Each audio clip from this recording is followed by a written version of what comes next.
Zay. Afaka alefatsika amin'izay ara fa efa vonona sady efa mandeha.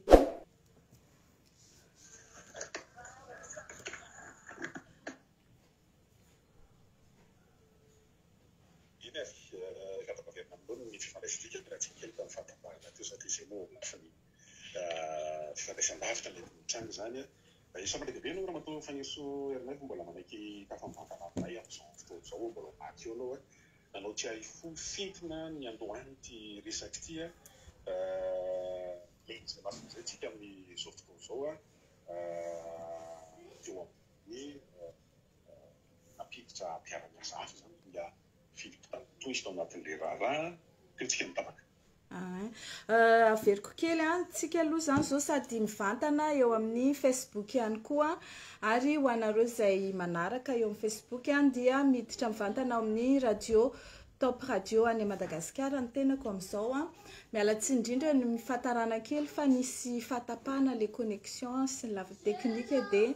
somary sairana kely nanao an'izay raha iverena koa dia fitiantsika hoe inona ny tombohan'ny urara romigeta io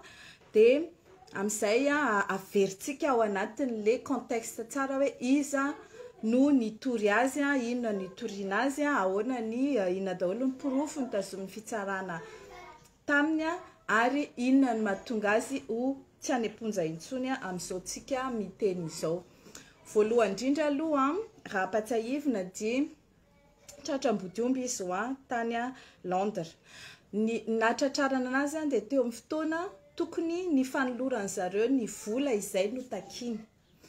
Ny vola izay notakiny tamin'ny Gemfield dia 125 000 francs suisses. Ny laza izy hoe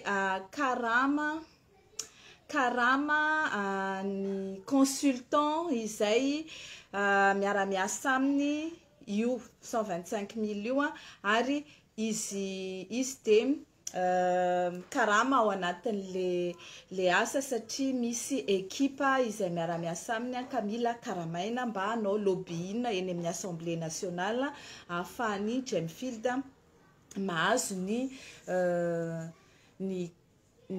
licence d'exploitation à Madagascar. Zay zany ny ataoko hoe résumé an'le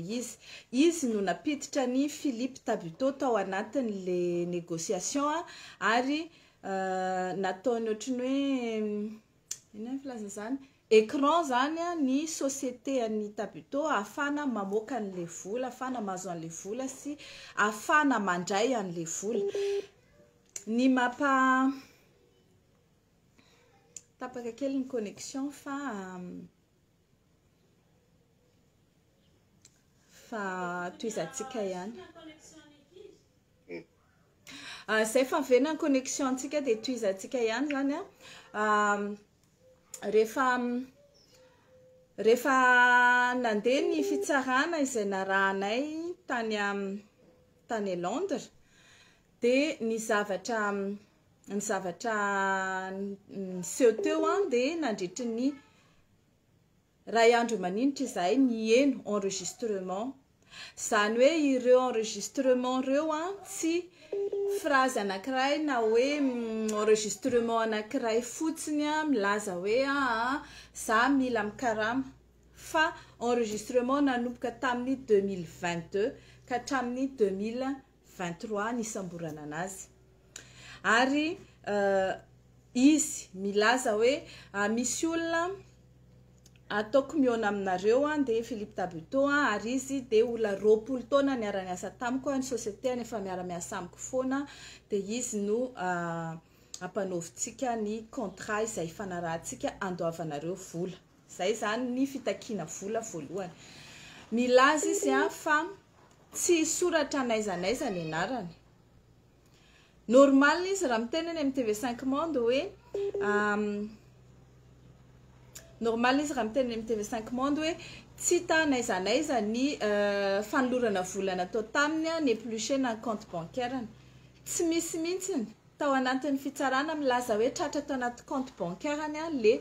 ilay vola satria voalohany aloha mbola tsy nanao paiement taminy na Gemfield na ny NCA. Ny NCA tsy nano namandrika azy hoe izy amin'le mitaky vola dia n'enregistrena izy le nangataka hoe omena 10 000 euros tsirairay izy Philippe Tabuteau azo feo izy mihitsy no miteny hoe amin'ny teny anglisy izy miteny fa dia avadiko teny gasy hoe misy diso kely le miteny hoe misy tsy mazava kely izy ny fanazavako mikasika an'le vola tokony alohanareo rehefa any Londres fa 10 000 tsirairay ho anay sy Philippe ho anazy sy Philippe fa tsy hoe 10 000 ny fitambarany dia nilaza koa izy hoe afaka aloha na io cash na io virement any amina compte suisse na virement na aloha pierre précieuse na volamena le izy zany hoe aloha en nature dia mahagaga hoe milaza izy teo amin'ny oui milaza izy teo amin'ny TV5 Monde hoe tsy misy proof mihitsy ny voatazona tamiko fa n'épluché zareo ny compte bancaire ko dia tsy nahita ninina izy mais bien sûr tsy nahita ninina zareo satria tsy nijery an'izany akory izy tsy misy mihitsy ilazana nandritra ny fitsarana hoe hojerena compte bancaire anao ahitana hoe nahazo vola satria ny olona mihitsy no tsy nandefa vola tany amin'ny compte bancaire ary ny enregistrement iverenako ihany marobe isaky ny enregistrement izay nenona dia misy zavatra compromettant nanomboka izy niteny hoe ity misy olona interlocuteur anareo dia izay teneniny dia arahanareo teo zany dia efa hoe alefaso ny vola 125 000 anomanantsika ny firesahana amin'ny andro rajoelina dia mbola tsy nanome moa reto olo reto dia misy an'izao koa asa raha tadidinareo le hoe nisy fionana tokony nataony andro rajoelina sy ny orinasa Gemfield tao à Paris ny organisé ny conseillère d'ambassade atao hoe Michou izay ao à Paris dia io fionana io efa sakaraikitra le izy dia tonga dia no tsy valanany Romy satria nieritreritra angamban'izy hoe raha vao ohatra ka i Michou no miorganiser an'le fionana dia sao dia i Michou mahazo commission amin'ity na isika sy Tabuteau miala maina dia voalazo anaty didim-pitsarana mihitsy hoe tsy nanana eritreritra zany mihitsy izy ampiona ny Andry Rajoelina sy ny Gemfield ratsy mandovola satria efa nisy ny fionana dia tonga dia tsy valanany ary nataony izay ny annulena ny fionana io rehefa nanontaniana teo fitsarana izy dia lazainy hoe i Andry Rajoelina hozy izy no nilaza hoe tsy afaka indray izy dia za en tant que dirikaby dia niteny hoe tsy afaky président amin'io azonareo le fandehan'le izy dia avy eo izy milaza zany hoe nofandriana izy rehefa lasa dirikaby fa satria izy le 1er sa le 2 mai no voatendry dia tonga dia miazakazaka be le fandrika non izy efa lasa dirikaby dia izy no mandamina ny mombamomba ny ao amin'ny cabinet présidence ny tsy valanany ny fionany Andry Rajoelina sy Gemfield dia ny teny izy hoe tokony secret ty fionana ty fa ianareo aza miresaka amin'iza na amin'iza fa izahay sy Tabuteau ihany no miresaka aminareo azo feo zany tompoko azo feo zany avy eo dia nirediger ny Tabuteau faran'zaingana le contrat hoe ty misy contrat ny fanaovantsika amin'le asa atao dia ny teny Gemfield fa manina moa zany izay raha maka cabinet privé hafa mihitsy ny amin'izay safidinay manao ny contrat izay fanaovantsika dia ity no miara-miasa aminay ity société any Tabuteau ty dia ny vola izay alohanareo dia alefa amin'ny compte suisse atao hoe fiduciaire suisse na compte any Singapour na pays na cash moa lefa niteneniko teo tsy verenantsika faharoa niteny koa izy hoe rehefa miona amin'ny Andry Rajoelina nareo dia tsy lava be ny fotoana fa vetivetika fa efa homanintsika daolina zavatra tenenina dia ao anatin'izay zavatra horesanareo amin'ny Andry Rajoelina zay dia misy fanarana eo zany le tiako eviana hoe manao négociation ho an'ny Andry Rajoelina izy anankiroa satria ao anatin'le préparation an'le hoe fionana amin'ny andro rajoela dia misy hoe omena action 20% ny fanjakana malagasy izay soloa ny andro rajoelona tena. Nefa ny lalàna malagasy tsy misy milaza mihitsy hoe tsy maintsy miditra actionnaire à 20% ao anatin'ny société manao investissement minière ny Madagasikara ny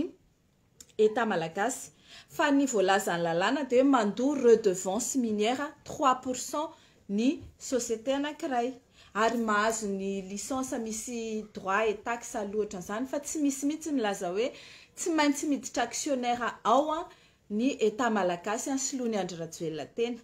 Dia ankoatran'io 20% io dia niteny zareo hoe izahay koa dia mila miditra actionnaire 5% ao anatiny les sociétés. Dia niteny indray mifild hoe aleo mba le amin'le 20% izay efa omenanareo any Madagasikara zany no angalana le 5% dia 15% zany no hoe any état malagasy dia 5% anareo.